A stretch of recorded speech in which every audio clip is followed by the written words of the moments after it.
السلام عليكم ورحمة الله وبركاته. بسم الله الرحمن الرحيم. الحمد لله رب العالمين وأفضل الصلاة وأتم التسليم على سيدنا محمد وعلى آله وصحبه أجمعين. سبحانك لا علم لنا إلا ما علمتنا إنك أنت العليم الحكيم. اللهم انشر علينا رحمتك وأنزل علينا حكمتك يا ذا الجلال والإكرام. Today is kind of a bit historic because this is the very first time here at ICCP that we have a fiqh class, a class on the basics of Islam, how to practice. Of course, many of you know the hadith of Jibreel. You studied it with Dr. Tariq in the 40 hadith last year, in which Islam is divided into Islam, the outward dimension, Iman, faith, which pertains to the matters of the heart, and ihsan, excellence, which has to do with the soul and has to do with spirituality. And as you know, we've been focused on these aspects of Islam, Iman, and ihsan, but now we're taking a step backwards. And this is a very important step, which is to re-examine some of what we've been doing since we were kids, or since we embraced Islam, or what we learned in Sunday school, and to do a little bit of a check to make sure that we're doing things the right way. If there are mistakes, if there are gaps in our knowledge, it's going to be really, really helpful. Because sometimes, I leave my phone on the table and I leave for like 30 minutes and I go back and I have all these messages from someone and they're like, I'm in a train and can I pray in the train? And so they have to contact the Imam right away. But if you've taken this sort of class, then you'll know what to do in that situation. And this is what's called fiqh, having a deep understanding of the practice of Islam. And there's a quote that I wanted to begin with, which is attributed to Imam Shafi'i. He said, فَقِيهًا وَصُوفِيًّا فَكُنْ لَيْسَ وَاحِدًا فَإِنِّي وَحَقِّقِ اللَّهَ إِيَّاكَ أَنصَحُ فذلك قاس لم يذق قلبه تقى وهذا جهول كيف ذو الجهل يصلح. It's a very beautiful line of poetry in which he said a faqih, someone who's a jurist, who's knowledgeable about the sharia and the rules, and a sufi, someone who's focused on spirituality.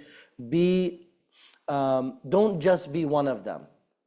Aspire to be someone of substance, of depth, of spirituality, but also have knowledge as to the outward knowledge, right? This is the sharia and haqiqah. This is another way of saying it. He said, because in order to truly fulfill the rights of Allah subhanahu wa ta'ala, He has an advice for us, which is that the one that has a hard heart, he has not experienced any sweetness, has not experienced any righteousness. And so that person in reality is ignorant. And so how is it possible that a person who is ignorant would be upright? So this is why, as Imam Malik mentioned, that we should take care of fiqh and we should also care of tazkiyah, the outward and the inward. Our agenda is listed here today.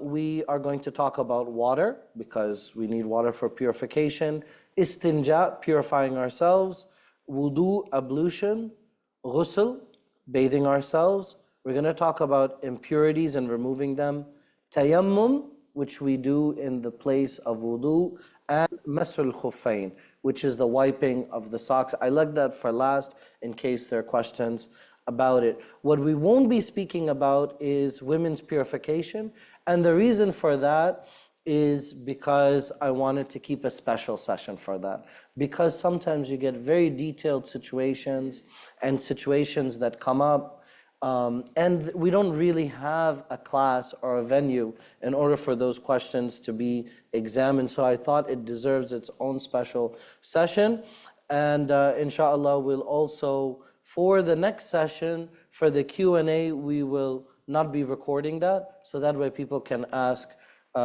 their questions in confidence, inshallah. Of course, it's in a group, but so it's not on the internet. So these are the questions for purification. It's a very important matter. Allah subhanahu wa ta'ala in Surah Al-Ahzab, He says that إِنَّمَا يُرِيدُ اللَّهُ لِيُذْهِبَ عَنْكُمُ الرِّجْسَ أَهْلَ الْبَيْتِ وَيُطَهِّرَكُمْ تَطْهِيرًا, that He wants to purify them, the family of the Messenger ﷺ. In Surah Al-Ma'idah, Allah subhanahu wa ta'ala talks about how He loves those that purify themselves. And one of the early verses of the Quran is يَا أَيُّهَا الْمُزَّمِّلِ قم الليل إلا قم يا أيها المدثر قم فأنذر وربك فكبر وثيابك فطهر. So one of the very first things that the Prophet ﷺ was commanded to do was to keep your garments pure and to avoid filth. So there are aspects of ritual purity that are extremely important. In addition, we have the Prophet ﷺ talking about isbagh al-wudu, making sure that the water touches every part of the wudu, and even he advised his dear companions that they should allow it to reach as far as possible to perfect the wudu, because this is how the Prophet ﷺ will recognize us on the Day of Judgment. He described that we will be like the picture that I posted there. These are al-ghur al-muhajjalin. These are the most prized Arabian stallions, horses that are very beautiful, a very dark black horse that has white spots. And the Prophet ﷺ said that we would appear that way on the Day of Judgment with these white spots that would be bright and gleaming. And that is because of our wudu. So if we want the Prophet ﷺ to recognize us in a physical way, of course, I'm sure there are other ways that he would recognize us, but this is one of the ways that would show is based on wudu. We also know the hadith of Bilal, in which the footsteps of Bilal were heard first in paradise. And when Bilal was asked about that, what is it special that you do? He said, the only thing that I know is that I perfect my wudu and I perform 2 rak'ahs as a sunnah, right? So this is something that was not prescribed prior to this hadith. It was something that he was doing on his own, but which was endorsed and approved by the Prophet ﷺ. Also, we know that at-taharatu shatrul iman, that purity is half of faith. So somebody might say, well, how is it possible that keeping clean is half of faith? Like, what does it mean? But what does it mean to be clean? It means that you don't hold on to anything negative. It means that you don't have filthy speech. It means that you observe the adab, the etiquettes in your worship towards Allah subhanahu wa ta'ala. So by the time you take care of being pure and clean, you have already fulfilled half of your iman. And of course, you fear Allah in the remaining half. Okay.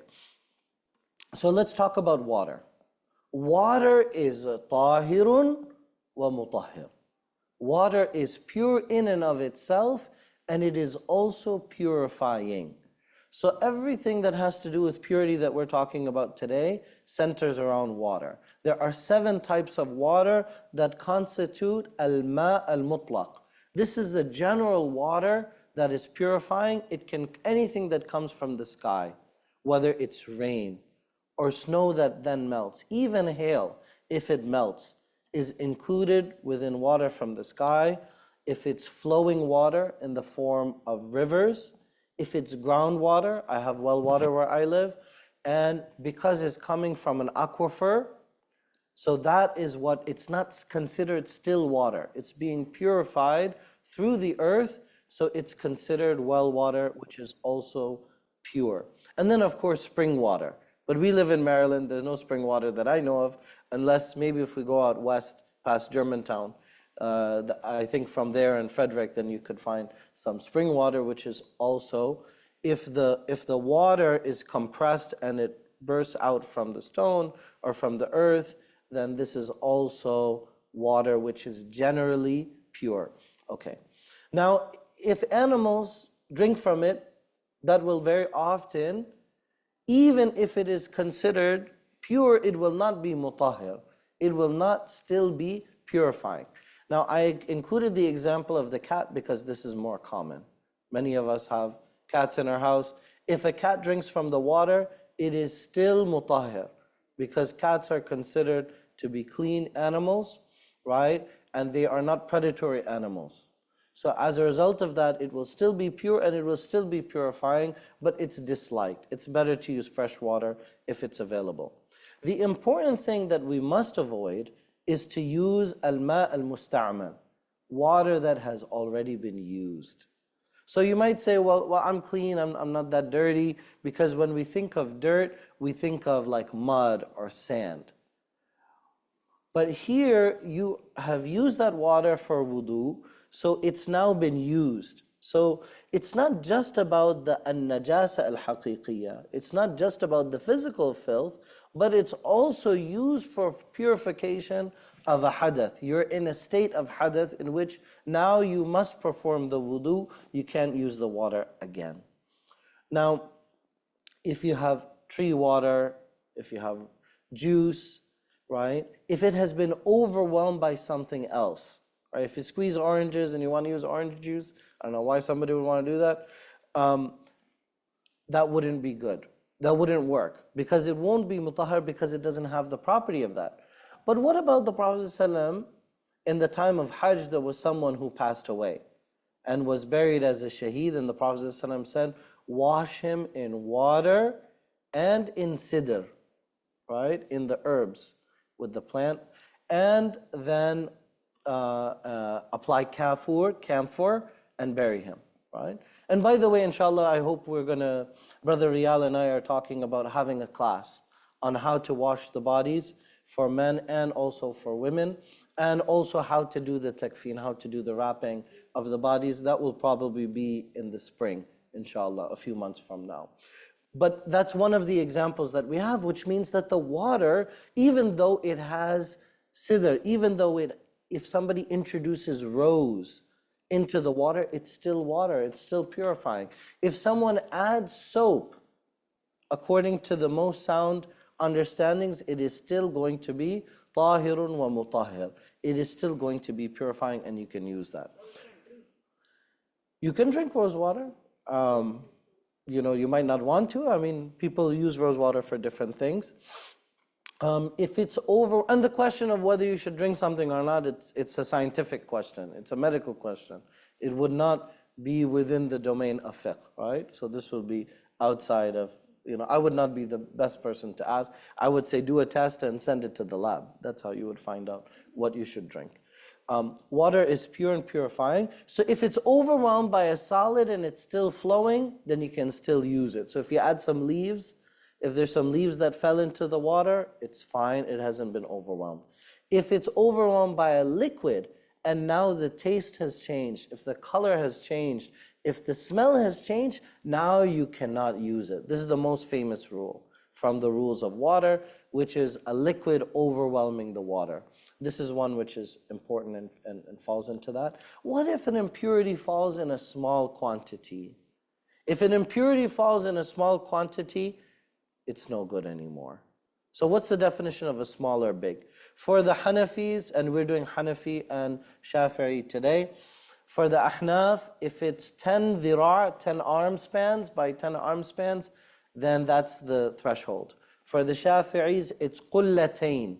So 2 large vessels, if you add it together, it's 216 liters is the calculation. So it's a very large volume. That means that anything smaller than that, if there's an impurity that enters into it, it's no longer acceptable to use, right?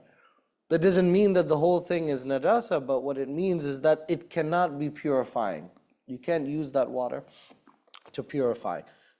If it's a large quantity, let's say you have a river or you have a pond, the only way that an impurity is going to make the whole thing unusable is if the taste, the color, or smell change. So that rule, it appears again. So if you have leftover water, if it's left by a dog, by a pig, or a predatory land animal, then it's going to be impure. Now there's a lot of rules for other animals and whether it's liked or disliked. I skipped all of that because it's not going to be very relevant for us. Utensils and clothing. If you have something that's impure next to other vessels that are pure, then now you have a duty to investigate, right? If there's a najasa and it's next to something which is clean, then now you need to check it out and you observe based on the outward signs. It doesn't automatically mean that you have to purify it. Now with wells, if something that's insignificant, if we had a rule that, a bug falls into it, or, there's a small impurity that falls into the well, then it would be impossible. But what if you have like a mouse, or what if you have an impurity that falls into the well? If it's something small, then you're just going to take a certain quantity out. But if it's something that is a non-insignificant, a large impurity, then actually all of the water has to be withdrawn from the well. And then once the well fills again, then you can continue to use that well. Istinja is a very important part of our religion. People don't want to talk about it. I have a nice picture of a lota here, right? If you go to a lot of Muslim homes, you'll see this in the bathrooms. They became very popular during COVID times because there was a shortage of toilet paper. And then people realized that actually washing themselves is a far superior method. And in Asian households, this is also very common. In East Asia, Japan, of course, has made it famous, but in other Asian cultures, they have bidet seats in which you can purify and wash yourself. So what are the adab? What are the rules and the etiquettes of going to the bathroom? This is a very essential part of our religion, which we need to convey to young people at the right age so they can follow that and make it a habit. Enter with the left foot. It's very common, people in public bathrooms, they start laughing about the game and start talking, doing other things. The sunnah is that when you enter the bathroom, you should do it silently. You should not, it's not a place of socializing.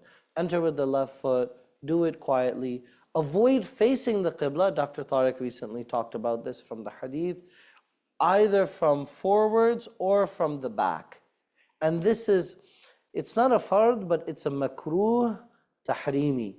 That means it's prohibitively disliked, right? So we have the different grades. So right after haram, right, then you have makruh tahrimi. This will be immediately after that. If you've passed urine, then you should ensure that it has stopped. Whether the amount of time, in the case of males, it will be a longer amount of time.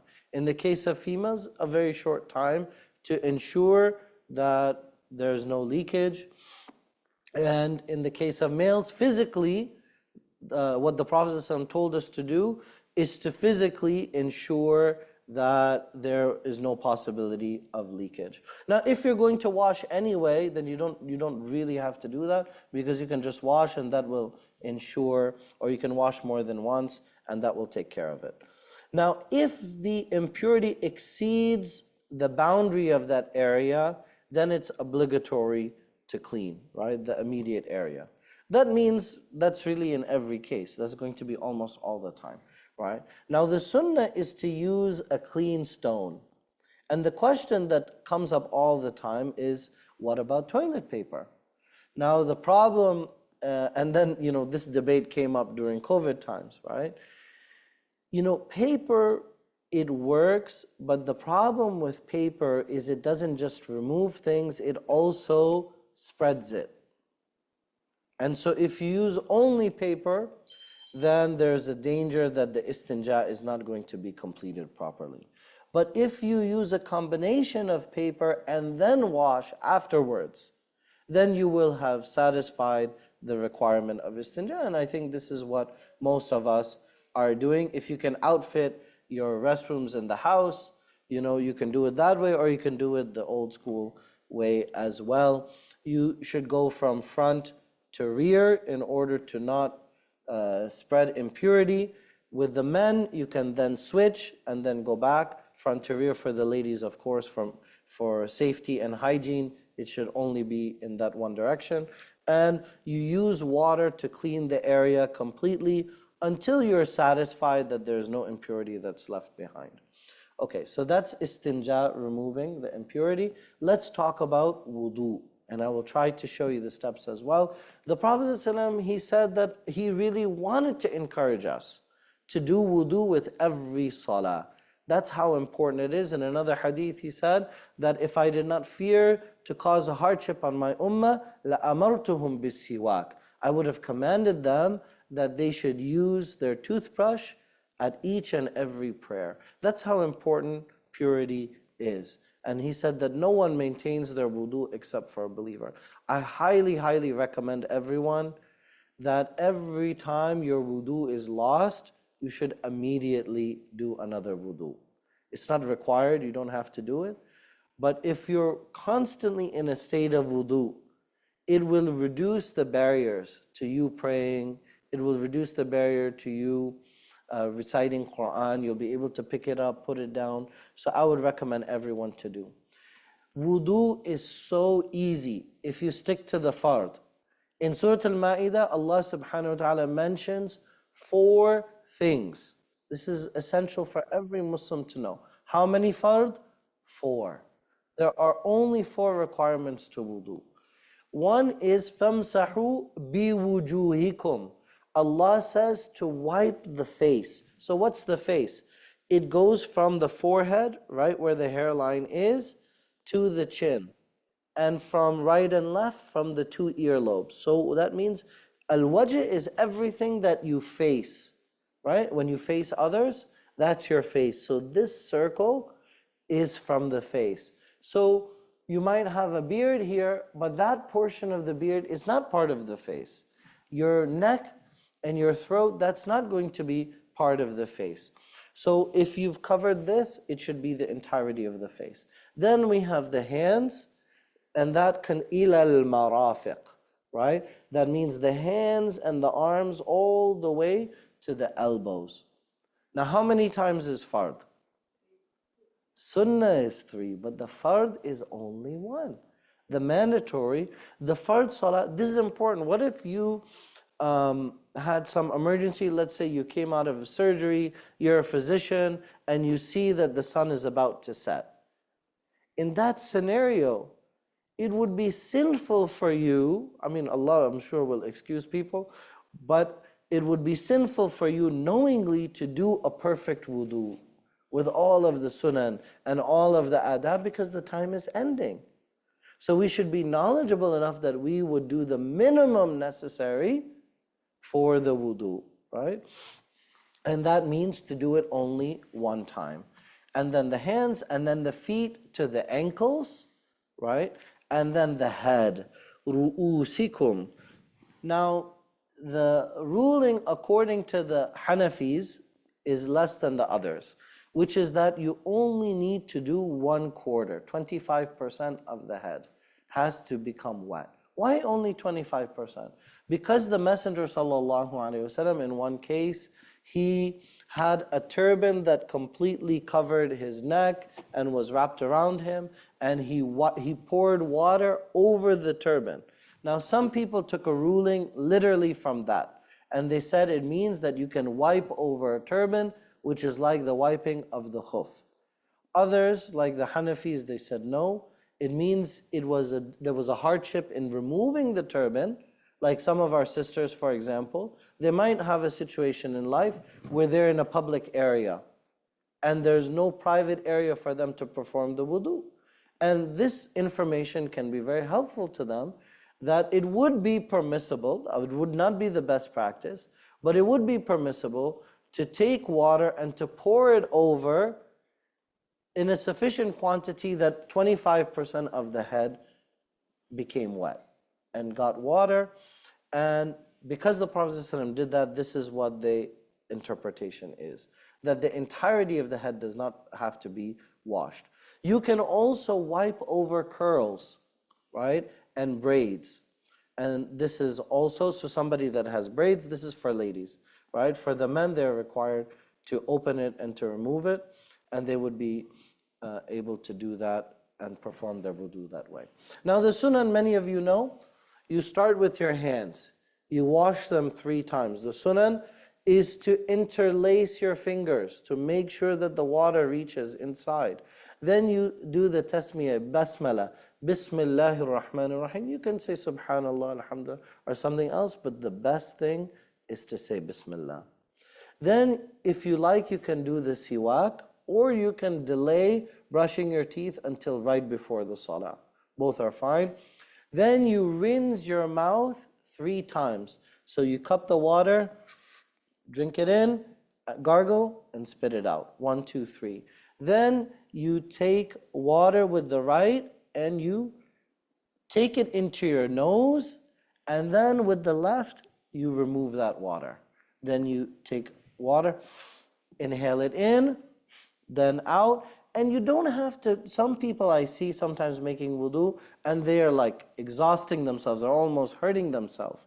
And this is not required, it just needs to reach, the outer inner area, right? So they say like where the hairs in the nostril are located, that's the area that you need to get to. And the sunnah is to increase each time. So the first time you do it lightly, and then by the third time, then you increase the area that's being covered. Then you pass your hands through your beard, interlace your fingers, you wash 3 times. So as you know, with the nose, and then so you're doing your face, right? And so if you have a short beard like me, you need to make sure that the water is reaching your face. If you have a heavy beard, then you only need to put the water on the beard itself. You're not obligated to get the water into the skin because the beard takes the place of the face. Okay. As I mentioned, interlacing the fingers. So you wash your arms, right? Some people, they recommend to use 2 hands. That way you get more liquid. Then you allow it to fall and you're doing dalk. Dalk means that you're rubbing to make sure that the water reaches up to and including the elbow.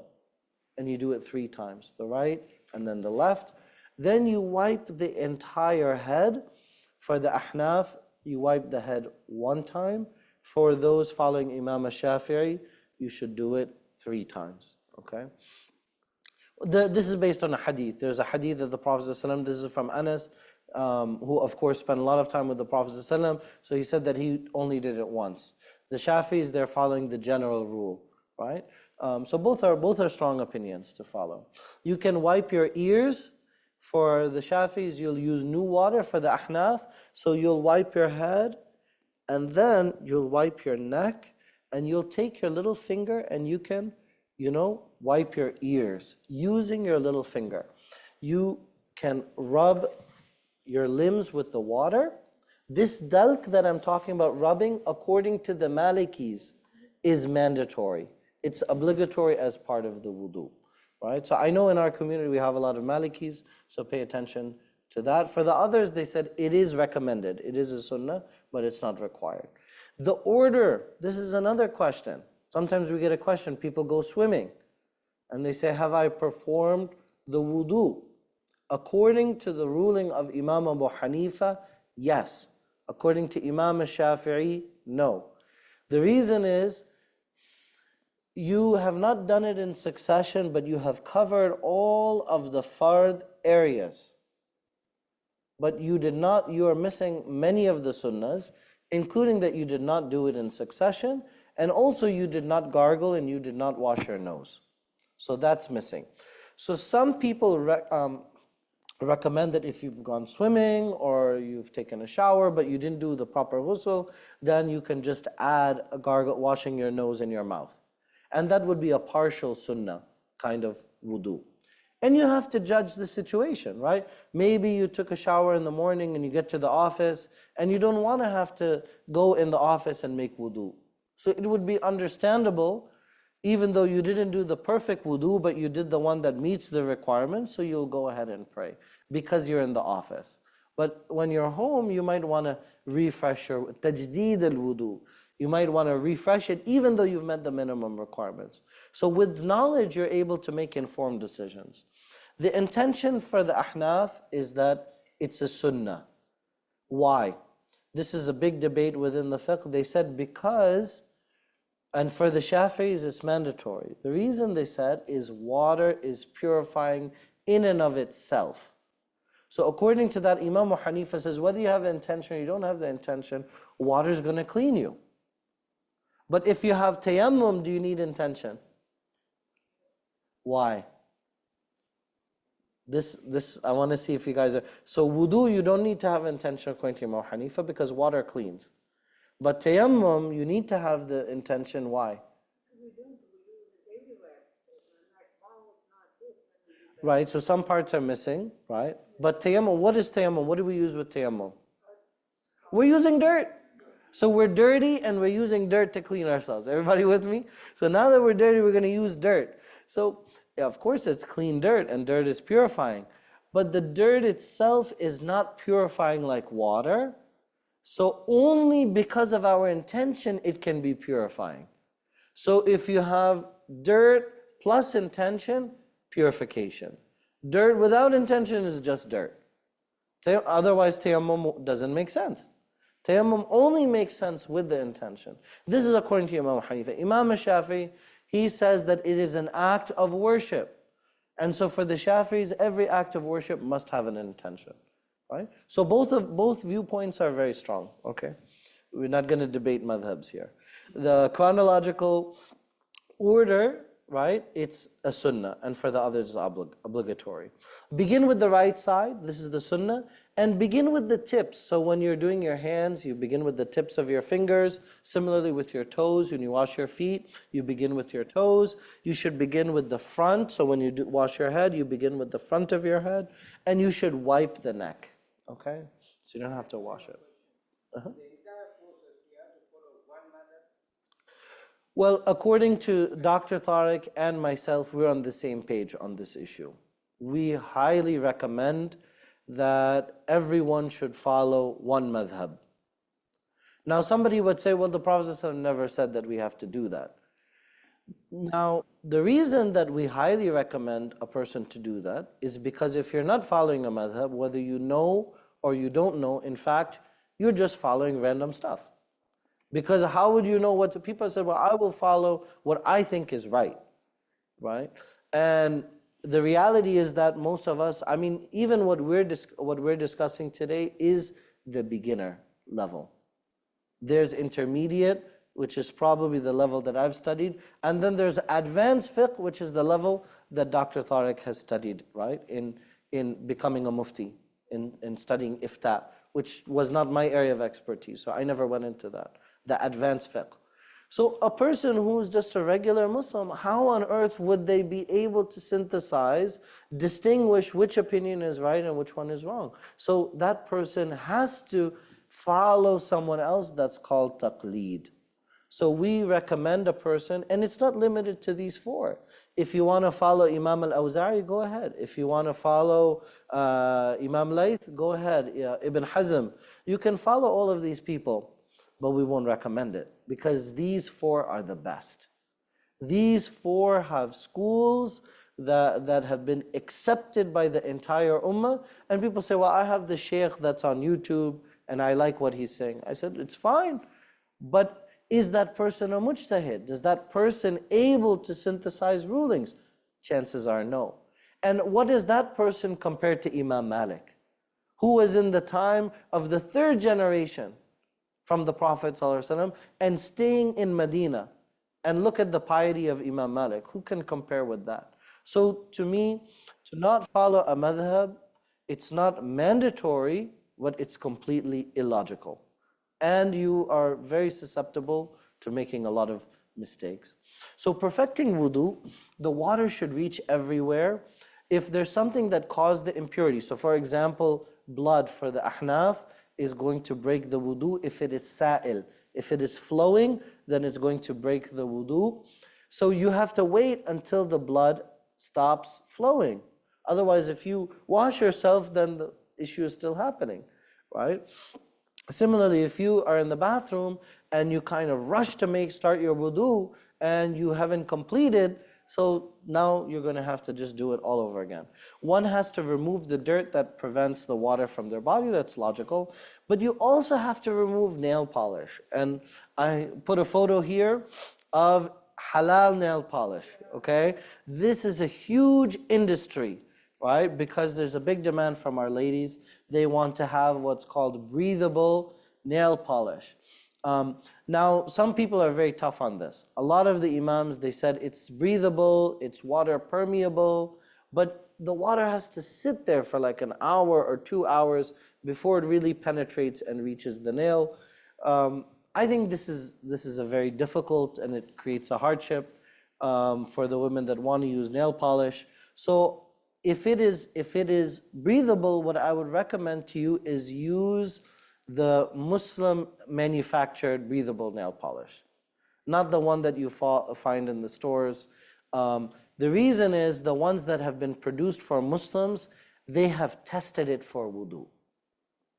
Even though it might not work 100% perfectly, they are checking the water permeability to make sure that it will reach it. And so that's why I would recommend to do that, inshallah. Jazakallah. We also, when it comes to the beard, as we mentioned, you have to wash the visible part, the small beard. It has to reach the skin. If you have a wedding ring or any other types of rings, just slide it slightly so the water can reach.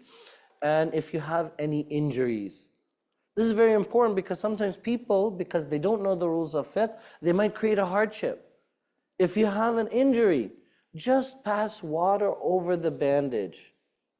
Even though normally the water has to reach it, because of that injury, you are now excused, and we're going to talk about that later. Now, there are certain adab of wudu. Do it in an elevated place, face the qibla, do it without help, because it's an act of worship, do it yourself. Silently, unite the heart and the tongue. Some people, they said you should do different adhkar. You can make du'as during that. Make the basmala with each limb. The early generations of Sahaba, when they would start with the arm, they would say Bismillah. Not only at the very beginning. Insert the little finger in the opening of the ear, as we mentioned. Move the ring. Gargle with the right hand, and then withdraw with the left hand. Make wudu in anticipation of the salah. Recite the 2 shahadas. Ashhadu an la ilaha illallah wa ashhadu anna Muhammadan Rasulullah, when you have completed your wudu. It's even a sunnah to drink from the remaining water. That doesn't apply to us because most of us are using flowing water from the sink. And make a dua, O Allah, make me min at-tawwabin wa min al-mutatahhirin. Right? And make me from those who are pure. Now, this does not apply to those with chronic ailment. We have a dispensation within the Sharia for a person who is not able to keep wudu for the period from one prayer to another. So they go through a whole prayer period, let's say between Asr and Maghrib, and they couldn't keep their wudu within that period. So this is a chronic ailment. That person would be able to perform their salah without the wudu. Now, in which cases do you need to do so? There are 2 types of impurity. There's when you have the hadath, or you're in a state of janaba. So anything that comes from the body, whether it's wind, you pass wind, urine, stool, seminal fluids, menstrual blood, or nifas, the postnatal bleeding, these are all changes to the state of the body. If it's regular blood flow or pus, I mentioned for the Hanafis, this will break the wudu. For the Shafi'is and the Malikis, it's not going to break the wudu. If you vomit a mouthful of food or water or bile, that's also going to break the wudu. Saliva, which is overcome by blood, if that's happening, please call a doctor, right? We'll worry about the wudu after, because that's not normal.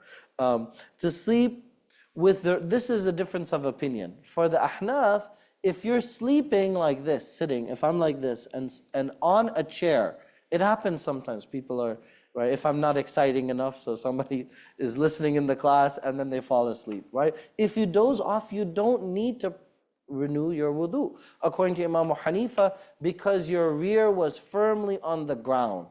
If you lean onto the side or the backs or the hips, there's a possibility that you could pass wind unknowingly. But for the other schools of fiqh, they said no, sleep itself breaks the wudu, whereas for the Hanafis, they said the unknown or the possibility is what breaks the wudu, right? So for the Shafis, all of the sleep. If you laugh loudly in salat, according to the Ahnaf, if it is a prayer that has prostration and ruku', your prayer is invalid and also your wudu is invalid. For the Shafis, they agree the salah is, you've exited your salah, but your wudu is going to be okay in that case. If you rub your private parts, this is also going to break your wudu. So the state of hadath, these are the two categories which I've combined here. It's something minor that requires wudu. If you pass wind, urine or stool. So if you go to the bathroom, you make wudu. We know that, right? Now the major ones require, janaba requires ghusl. This is in the case of intercourse, which is the physical act. Even if you don't, nothing is released.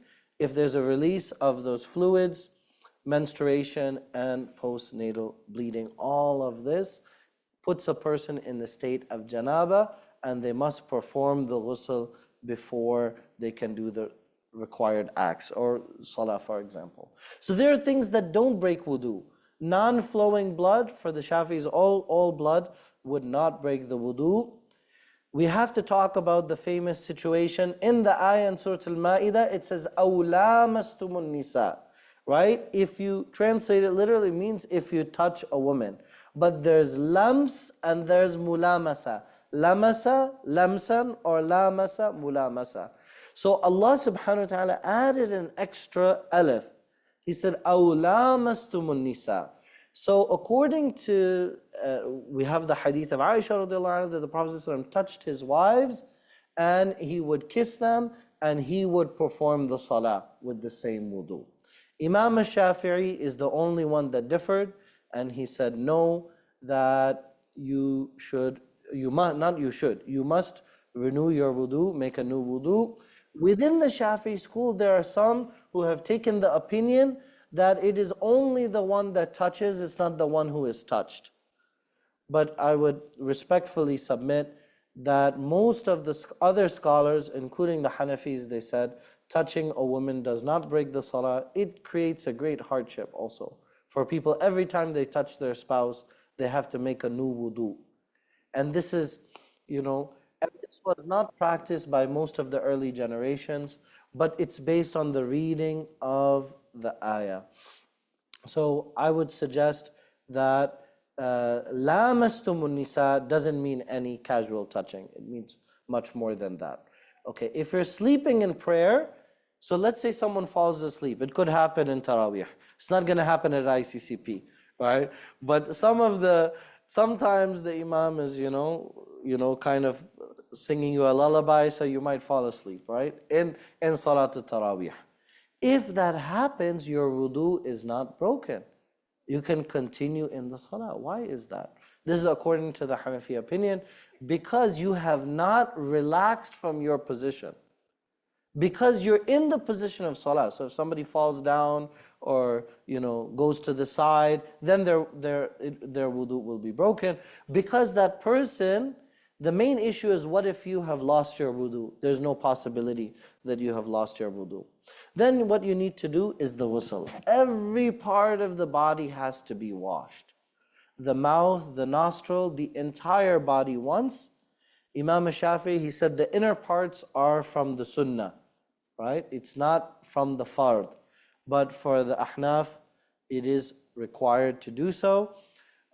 If it's present, in most cases, in Muslim countries, it's not. But for the men, if it's present, there's extra skin, so you should wash there. For the ladies, gently in the outer area, they should also wash that as well. Your belly button, we never think of washing it, as part of the ghusl. But this is also part of the ghusl. And it is obligatory for the man to undo the braids, as I mentioned before. But for the ladies, there's a dispensation which we can discuss. It's an exception to the general rule.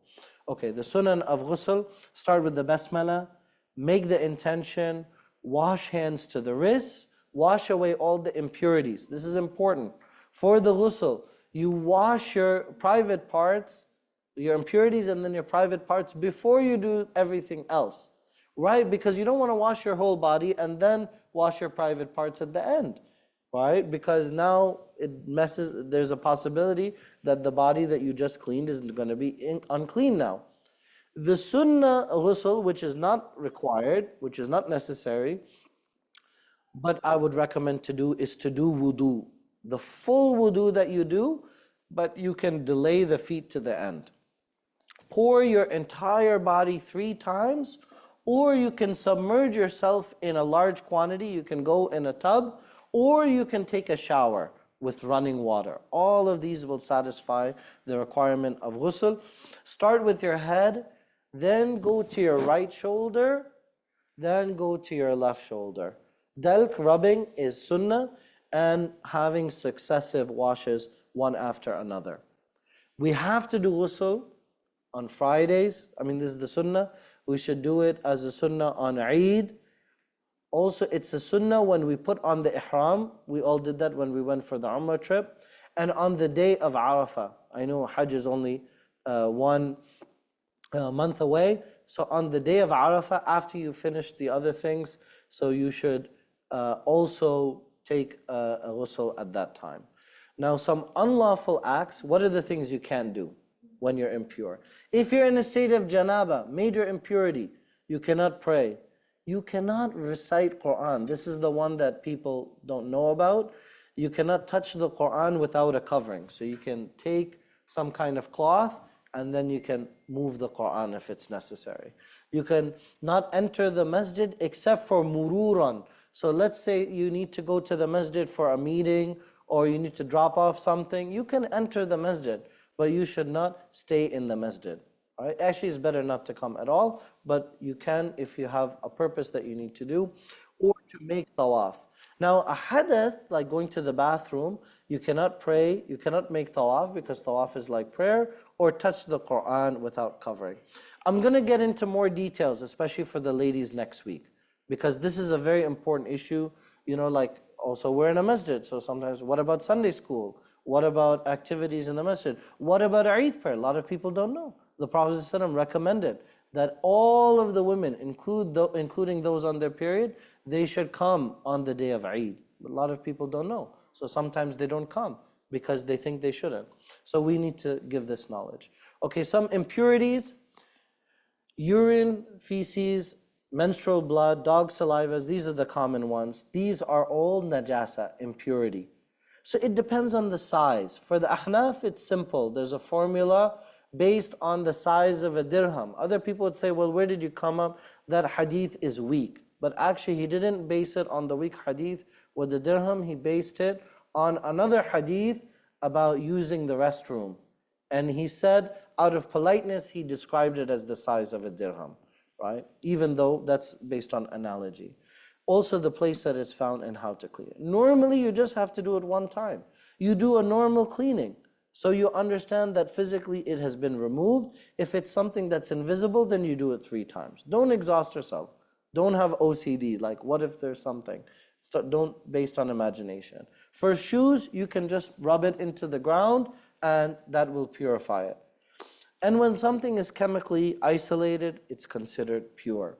Now, this is a longer formula, but because of modern technology, it's not that difficult. You can throw things in the washing machine. We have running water. So with running water, you're satisfying the requirement of washing something 3 times because it's continuously receiving water. So 3 times, urine or feces, these normally have to be washed 3 times, so that will be satisfied that way. The dog ruling is the one that we get questions about. For the Shafi'is, because there's a hadith about this, the first one, it should be with sand and it should be washed 7 times, okay? Once a dog has saliva, has licked a utensil or a vessel or a person, so it should be washed 7 times. But for the Ahnaf, 3 times. You don't have to wash it 7 times. For tanning, that automatically is going to purify it. Okay, how to do tayammum? And we're getting towards the end. We just have to do 2 subjects. Tayammum is if you don't have water. And it's very important. If you have done tayammum and water appears, what happens to your tayammum? It ends. إِذَا جَاءَ الْمَاء بَطَلُ التَّيَمُّمْ. Once water appears, there's no tayammum. This actually came up because we were doing construction on the new building and they had discontinued the water at the time of Jummah, and we were like, oh, can we do tayammum? And it posed a very difficult question because here we are in Maryland, there's an abundance of water, the neighboring buildings have water, it's Jummah, Jummah is about to start, what do we do? So first let's talk about that and then we'll answer that question.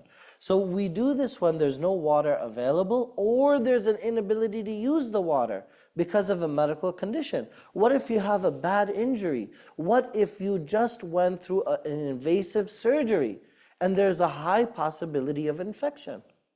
Of course you're not going to disturb those bandages. Of course you're not going to wet those bandages. That would be crazy. So our religion has within it, built into it, safeguards to make sure that we don't cause darar. There should be no causing of harm. You must have the intention for tayammum, not only to do the tayammum, but to intend the purification for that act. Okay? The valid excuse happens when you're separated by water by the distance of a mile, or you have a legal absence excuse because nobody will give it to you, nobody will provide it to you, or there's a fear of an enemy, or there's dangerous weather, and so you have to stay put. Then it would be permissible. It's also allowed if there's a fear of missing Salatul Eid. So let's say somebody arrives, we announce, we do our prayer at 10:30 normally, right? Somebody arrives and the prayer, we wait 5 minutes, and then by the time we do the prayer, it's about 10:40. Somebody parks their car, they arrive at 10:43, and we're finishing the first rak'ah. They say, wait a minute, if I go and make wudu, I might miss the prayer. It actually would be permissible because the Eid prayer, there's no prayer after that. This is the Eid prayer. They would be excused out of fear of missing the Eid prayer, they could use tayammum. Similarly for the janazah, but not for Jum'ah. Why is it that it would not be allowed for Jum'ah? Because if you miss Jum'ah, there's no second Jum'ah. But what is it available to you if you miss Jum'ah? You have the Dhuhr prayer. So if you miss Jum'ah, then you pray the substitute, and so it's in a different category. So how to do tayammum? Use pure earth. Wood and metal are not acceptable. Only earth for the Shafis in which things can grow, but this is a minority view. Right? Soil, stone, sand, if you have a brick, that will be fine. You do basmala and then you do it in order. You wipe the required parts, the face and the hands, right? So going back, you put your palms onto the earth, right? And then you allow the excess to fall, and then you do your face, right? Remember, you're doing only the required actions. And the hands to the elbows. So there's 2 strikes, right? And you wipe the entire hand or most of it. Then you rub it forward and backwards to shake it off, as we mentioned. You wipe the outer part with the inside of the 4 fingers. So there's an interlacing. And then you continue all the way to the elbow, okay? And we talked about the face. Now, and if you're promised water, okay, then it's wajib to delay until the end of the prayer to see if the water comes. If you're able to use water, your situation changes, then it's invalidated. If you're wounded and you have no hands or feet, then you can pray without purification. Now, the last subject for us is the wiping of the khuf, which I think is a very important subject, especially for people working in offices. Every Muslim who works in an office must know this information. Right? Actually, all Muslims should know it. This is allowed once you have already done your wudu. You can wear a sock that satisfies the requirement, and then you don't need to wash your feet again for the prescribed period. Okay, it has to cover your foot, including your ankles. So some people, I wear a lot of ankle socks, it's not going to satisfy it because it doesn't reach, it doesn't cover the ankle. It has to be something that you can walk in continuously. It has to be sturdy. It should not have any major tears. The Hanafi requirement is the one that everybody debates about, which is that, and a lot of people, they say it has to be waterproof. This is actually not accurate. Imam Hanifa does not require that it has to be waterproof. Then it's like a swimsuit or something. It has to be able to prevent 1 scoop of water from reaching the skin. So it has to be kind of water repellent, right? To show that it creates a barrier in which dirt and impurities cannot enter. For the resident, it's 1 day and 1 night, and for the traveler, it's 3 days and 3 nights. The clock starts with the breaking of wudu. So let's say you made wudu at 3 p.m., you put on your khuf at 3:30 p.m., and you broke your wudu at 7 p.m. When does your khuf expire? The wiping. The next day at 7 p.m. Because you're muqim, you live there, you're a resident, and your wudu broke, and your first wiping was at 7 p.m. And so now the end of the wiping is going to be the next day at 7 p.m. That's right. How to wipe? So it's very simple. This is a very easy subject. You just take the 3 fingers and you go from the front on the top part of the foot and you wipe. It literally takes a second. It's so easy with wet fingers, of course, and you wipe. Now, I've seen people throw water and, they have a leather sock or they have a khuf and they make their sock wet. That makes no sense. That's not logical. It's just your hand is wet and you wipe over that, and it should go up to where the shin is about to start. If you remove it, if you take it off immediately, then now your wiping is invalidated. What about your wudu? No. You had wudu and you still have wudu. How could removing a sock invalidate your wudu? So you still have wudu, but you cannot wipe anymore. That's it. Your wiping is done because you removed the sock. All right? So invalidates the wiping. It doesn't invalidate the wudu. And then when the clock ends, wiping is nullified. And then, wudu is not so. So as we mentioned, so when it expires, you have the wudu, but you cannot wipe anymore. Okay, if you wipe over an injury, right, then like if you have blood is drawn or you have an injury or you have a broken limb, you have a splint, you have a bandage, then, or even if you have a risk or a possibility of infection, then you can wipe over that bandage. It's wajib according to the Ahnaf, and it is mandatory according to Imam al-Shafi'i and Imam Abu Yusuf and Muhammad al-Shaybani, the 2 main students of Imam Hanifa. So I would say that almost all of the scholars say it is fard, even within the Hanafi school. Because the Hanafi school is not just Imam Hanifa, by the way, right? If you undo the bandage, right, then it's going to depend on the harm. If you have a Band-Aid and you can wash it and then you can put the Band-Aid back, then it's fine. But if it's going to cause harm, then don't do that. Then you can even keep the bandage as it is and wipe over it. And as long as you have that standing reason, you can continue to do that. Even if it is a week or a month, as long as the reason is still present, then you are excused. And the Ahnaf, they said that the wiping is not nullified if the bandage falls, but for the Shafis, if the bandage is removed, then that would be the case. Okay, so that concludes our class on At-Tahara. I have a quote here which we won't read, in which he says, this is from Ibn Taymiyyah, who people regard as kind of one of the Athari scholars that led to the Salafi movement. But what we see is in this quote about his Majmu' al-Fatawa is that he argues that anyone that hasn't mastered Arabic, knows usul al-fiqh, usul al-hadith, knows the Quran, the hadith text, has no right to assert an opinion, and that person is bound to do taqleed.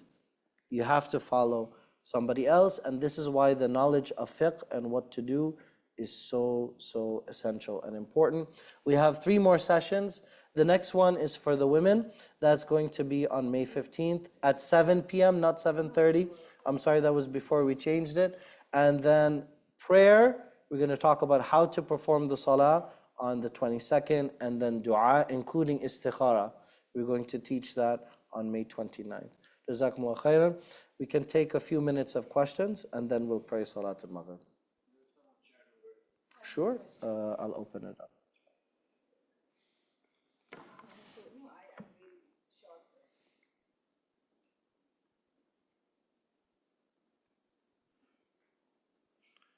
Sure. All right. I'll open up Zoom in the meanwhile if there are any questions here.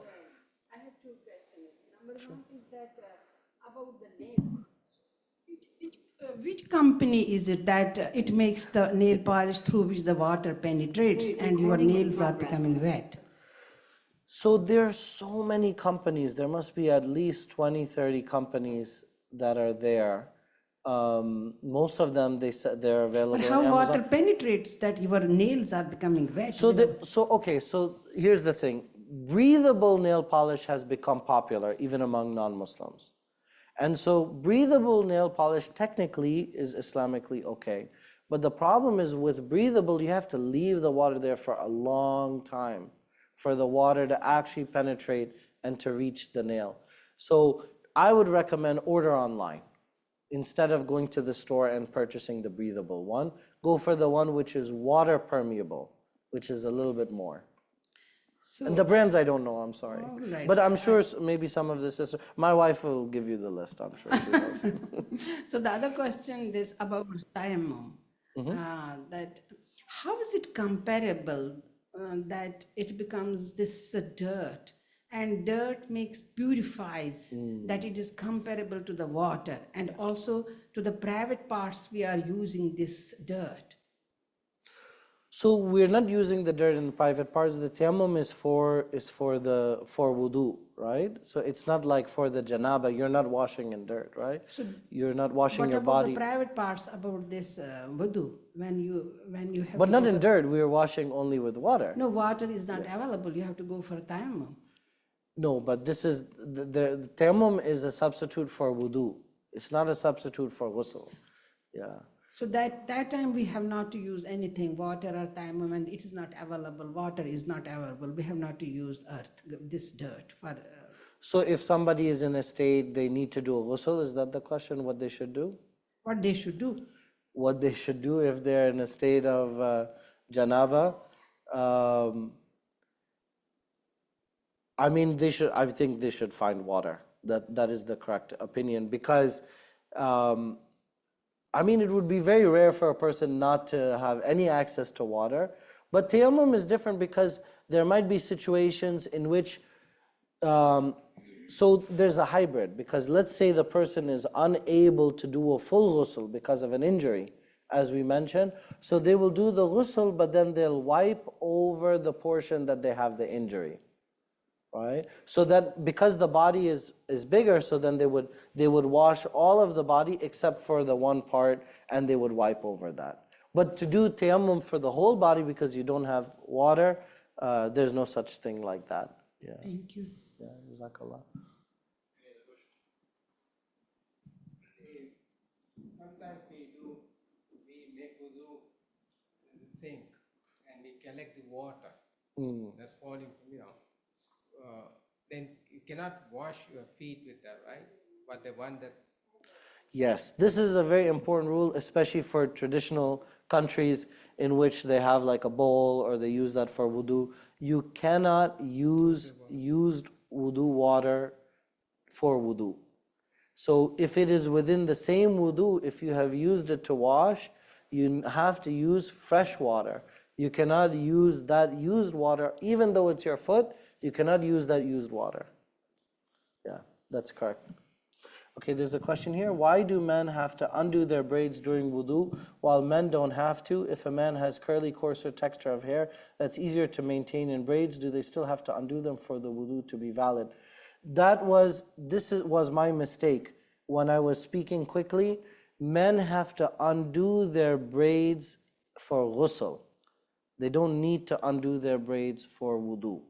That's what I meant to say, but I think I said it wrong. The reason, but ladies do not even need to undo it in the ghusl. There's a difference of opinion. But the reason is that there's a dispensation for women because their braids are, you can say, more necessary, or it's part of it would create a burden, right? Because also people have different types of hair, right? And so this is an accommodation for women, and there are hadith and evidence from the Prophet ﷺ approving that. But there's no such evidence for men. So we could take the proof for the ladies and use that for the men, but we don't. The reason we don't is because our understanding is that these narrations are specific only for women. But if somebody were to use that analogy and say, well, he approved it for women, so it should be approved for men, that's possible, but the fuqaha, the jurists, they didn't do so. Thank you for mentioning that, because otherwise I wouldn't have realized I made a mistake there. What if someone has a hard time doing wudu due to mental illness or depression? Can they use a rock or alternative method? Okay, so for wudu, it is only mandatory on the person who is mukallaf. So the person that has the mental capacity to do it, they have to do that. And the same way, only the person with the mental capacity has to perform salah. Otherwise, there are some people who don't have the mental capacity to pray. So we shouldn't worry about that. And that might happen, or it might come up, and we might worry about them, but if they don't have the level of awareness to know what they're doing, then it would be excused for them. Or you could encourage them to do something that mimics or is similar to the salah, even though it's not the salah itself. But if someone, due to a kind of depression, like in the question, but the person has a level of mental capacity, then the wudu will be mandatory for them. But my view would be that wudu is actually refreshing. I have seen that wudu can actually reduce the level of anxiety, especially that a person has, and depression that the person has, because water has a cooling effect, and the wudu can have a calming effect. So if they were to use a rock or alternative method, I personally have never experienced, so in the books of fiqh, if water would be harmful or dangerous for the person, they can do tayammum. But I personally have not experienced or seen anyone who, because of mental illness, that using tayammum was better than washing with water. But theoretically, it would be possible. To answer the question, if somebody was in that category, that tayammum, that water was harmful, then in that case, hypothetically, they could do tayammum, but I have not seen such a case. So I don't think it would be very common, and Allah knows best. And we can also inquire from Dr. Tariq, in case if there's a specific person, then we can ask him and ask Dr. Tariq, and we can take his consultation on this issue as well, because I have never encountered it. Wa alaikum assalam wa rahmatullah, may Allah bless you as well. Do I need to remove my foot from my shoes for tayammum? To remove your foot from your shoes, yes, then you would remove your feet. That's right. And as you know, you only do the mandatory parts of the wudu, which we talked about, and you do it a single time. Okay, any other questions? It's time for Salat al-Maghrib. May Allah subhanahu wa ta'ala increase us in knowledge. Allahumma allimna ma yanfa'na wa anfa'na bima 'allamtana wa zidna ilman yuqarribuna ilayk, and give us knowledge that increases us and brings us closer to you. A lot of people also are asking about the books.